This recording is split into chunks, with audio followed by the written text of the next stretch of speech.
take a look at this beautiful fishbowl of tropical fish and coral. Let's get started.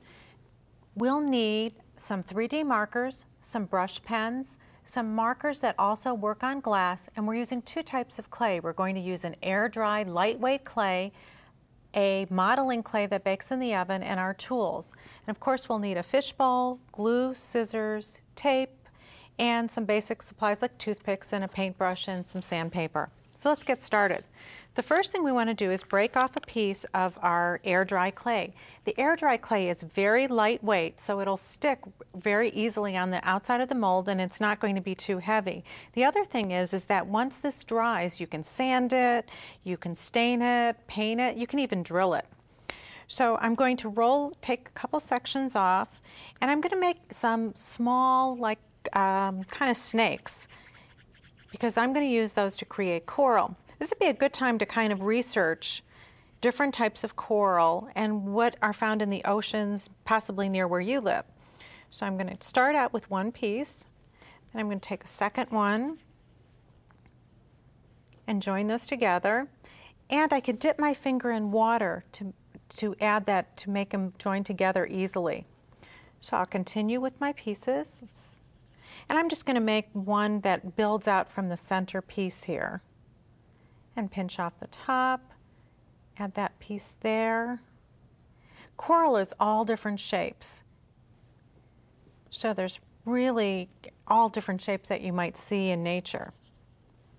Once I get a shape that I kind of like, then I want to create the top pieces because they usually wave in the water.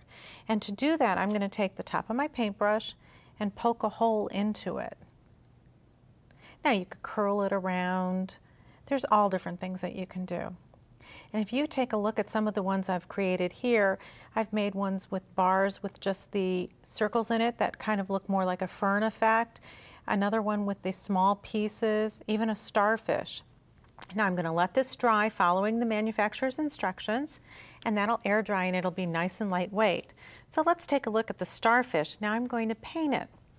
But if you have any rough edges, like right here, we can take our sandpaper and sand that away. And it'll work just like a china or a plaster. And it's very lightweight. So now to paint it, I'm going to take my brush markers. And I think I'm going to start with yellow first on this one. And you could choose whatever color you'd like. I'm going to dab my paint on. Now, and I'm not worrying about getting it into the crevices too much because I want to have that little bit of a variegated effect. And I'll paint all the way along the sides. Then I'm going to come back with my paper towel and just blot that off just a little bit. Now, if that looks a little plain, let's take some orange and highlight along the top. I'm just giving it a nice little light coat. And again, I could go back with my paper towel. Now another point, make sure you put the caps back on your pens, and on this air dry clay, I'm going to put that right back into your package because you'll want to be able to reuse that and put it into a sealed plastic bag. So I've got my coral here.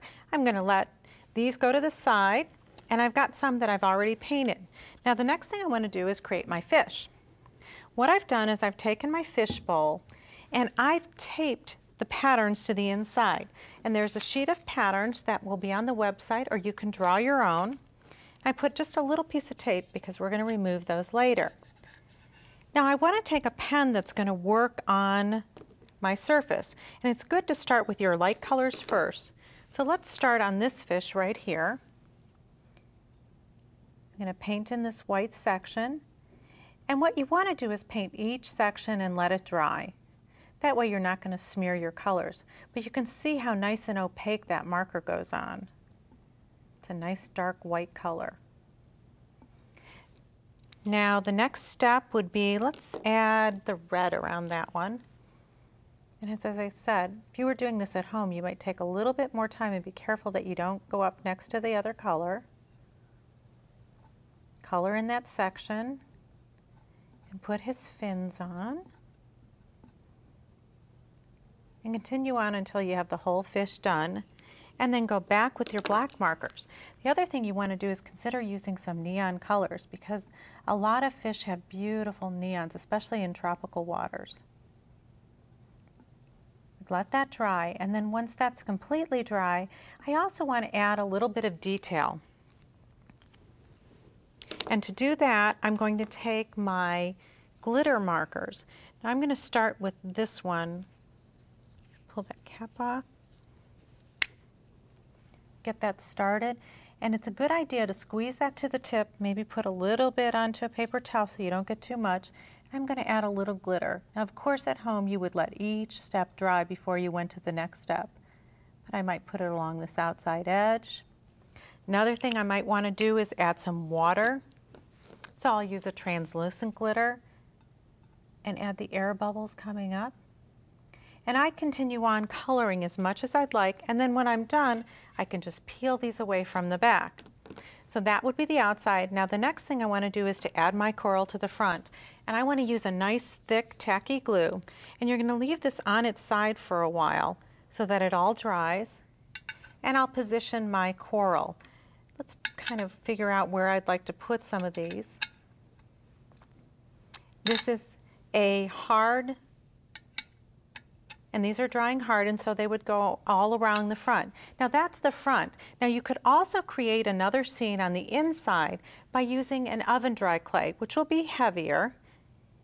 And I've taken some all different colors here. I've just rolled it into some snakes again, and I'm going to form it into shapes. Now let's take a look at the finished bowl. You can see I've added all sorts of detail with glitter to all my fish. I've attached all my pieces of coral on the front, and I'll take these other shapes once they've been baked and place them inside so that it becomes a whole 3D diorama. And that's our fish bowl.